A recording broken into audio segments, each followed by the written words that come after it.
అనే ఉండే మొదటి ప్రదక్షిణ మార్గమే సంపంగి ప్రదక్షిణ మార్గం.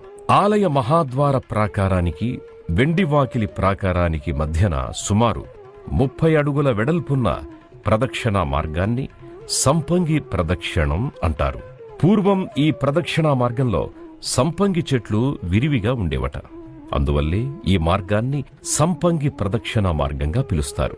సంపంగి ప్రదక్షిణంలో ఉత్తర, దక్షిణ, పశ్చిమ దిక్కులలో ఎన్నో మండపాలున్నాయి.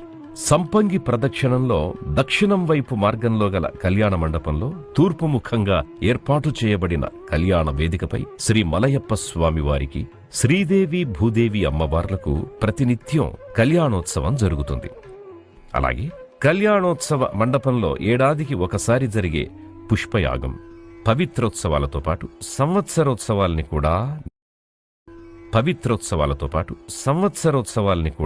నిర్వహిస్తారు.